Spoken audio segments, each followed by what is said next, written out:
Zee TV ప్రేక్షకులకు నమస్కారం. మన హిందూ సాంప్రదాయాలలో ప్రతి ఒక్క పండుగకి ఒక్కో విశిష్టత ఉంటుంది. లయకారకుడైన ఆ పరమేశ్వరుడికి ఈ కార్తీక మాసం అంటే ఎంతో ప్రీతికరం. ఈ 30 రోజులు చేసే నదీ స్నానాలు, జపాలు, పూజలు, ఉపవాసాలు, దాన ధర్మాలు ఇలా చెప్పుకుంటూ పోతే ఎన్నో ఉన్నాయి. ఇందులో ఏ ఒక్కటి ఆచరించినా ఆ పరమశివుడి యొక్క సంపూర్ణ అనుగ్రహం ప్రతి ఒక్కరిపై తప్పక ఉంటుంది. కార్తీక మాసంలో ప్రతినిత్యం ఆచరించవలసిన విధులు. ఈ 30వ రోజు అమావాస్య. పితృదేవతలను ఉద్దేశించి బ్రాహ్మణులకు స్వయం పాకం ఇవ్వవలను. పగలు ఉపవాసముండవలను. ఉసిరి తినరాదు. ఈరోజు మీ పితృదేవతలకు ప్రీతికరమగు తర్పణలు, వస్తువులు దానంగా ఇవ్వాలి. ఆఖరి నదీ దీపారాధన చేసి కొబ్బరికాయ కొట్టి నమస్కరించవలను. ఈ కార్తీక మాసంలో కార్తీక పురాణాన్ని పఠించినా విన్నా ఎన్నో శుభ ఫలితాలు కలుగుతాయి. అందుకని మనము ఆ కథను విని తరిద్దాం. కార్తీక పురాణం 30వ అధ్యాయం కార్తీక మాస ఫలశ్రుతి ఇప్పుడు తెలుసుకుందాం. జనక మహారాజా, సూత మహర్షి శౌనకాది మునులకు కార్తీక పురాణాన్ని వివరించాడు. ఆ తర్వాత ఆ మాస ఔన్నత్యాన్ని, మహత్యాన్ని మరొకసారి క్లుప్తంగా వివరించాడు. ఈ కార్తీక వ్రతం కల్మషహరం, మోక్షదాయకం, సమస్త సుఖదాయకం. ఈ వ్రతం కోసం స్నానం, ఆరాధన, ధ్యానం, దానం, ఉపవాసం, శ్రవణం, పఠనం చేయాలి. అందుకే ఇది పుణ్యవ్రతం. ఈ మాసం హరిహరులిద్దరికీ ప్రీతిదాయకం. ఈ మాసంలో శివకేశవులిద్దరినీ పూజించే అవకాశం లభిస్తుంది.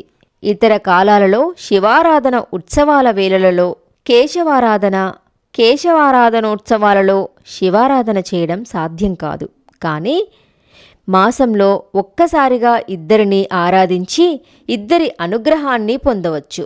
దీనికి వయోవృద్ధులు, స్త్రీలు, పురుషులు, పిల్లలు, పెద్దలు అనే నియమం లేదు. ఎవరైనా ఈ కార్తీక వ్రతాన్ని ఆరాధించి భగవంతుని అనుగ్రహానికి పాత్రులు కావచ్చు. సమస్త ధర్మాలతో కూడిన నీతి నియమాలకు నిలయం ఈ కార్తీక మాసం. కనుకనే సర్వ పాపహరణం, పురాకృత పాపాలను తుడిచిపెట్టే పవిత్రమైన పుణ్యప్రదమైన మాసం. పూర్వజన్మ స్మృతిని కలిగించే అద్భుతమైన మాసం. ఈ మాసంలో చేసే దాన ధర్మాన్ని, పుణ్యకార్యాలన్నింటికీ అనంతకోటి రెట్ల ఫలితాన్ని ప్రసాదిస్తుంది ఈ మాసం. కార్తీక పురాణాన్ని చదవడం వలన కార్తీక మహత్యం తెలుస్తుంది. సంసారులు తరించడానికి అవసరమైన పూజా పునస్కారాలు, వ్రతాలు, క్రతువులు, దానాలతో శుభప్రదమై అలరారుతుంటుంది ఈ కార్తీక మాసం. అధిక వ్యాయ ప్రయాసాలకు లోను కాకుండా సూక్ష్మాతి సూక్ష్మమైన రీతిలో మోక్ష సాధనాలను బోధించి సత్ఫలితాలను అమోఘంగా సమకూర్చగలది ఈ కార్తీక మాసం. తెలిసి గాని తెలియక గాని ఈ కార్తీక మాసంలో పుణ్యవ్రత క్రతువులను ఆచరించిన వారికి అనుకోకుండా, అడగకుండా ముక్తి లభిస్తుంది. అల్పబుద్ధితో, ఈర్ష్యాద్వేషాలతో, నిర్లక్ష్యంతో వ్రతాలను ఆచరించే వాళ్లను ద్వేషించే వాళ్ళు, కార్తీక వ్రత దీక్షలను చులకనగా చూసేవాళ్ళు, చేసేవాళ్ళు పడరాని కష్టాల పాలై ఇహపరాలు రెండింటికి చెడిపోయి నరకయాతనలను అనుభవిస్తారన్నది ముమ్మాటికి సత్యం. ఈ మాసం మొదలైన కార్తీక శుక్ల పాడ్యమి నుండి చన్నీటితో తలస్నానం నదిలో గాని చెరువులో గాని చేయాలి. అలా చేయకుండా ఆహారం తీసుకోకూడదు. ఆలయాలలో స్వామి సన్నిధిలో దీపారాధనను, దీపదానాన్ని చేయాలి. ఆహారమే తీసుకోకుండా గాని, ఒక పూట తిని ఉండడం గాని, కేవలం సాయంత్రం మాత్రమే భుజిస్తూ నక్తవ్రతం చేయడం గాని పాటించాలి. ధన, కనక, కన్యాదాన, గోదానాలు ఇంత అని లెక్క కట్టి చెప్పడానికి లేనంత ఫలితాన్నిస్తాయి. అన్నదానాలు, వన సమారాధనలు, వ్రతాలు, పురాణ పఠనాలు పుణ్యప్రదాలు.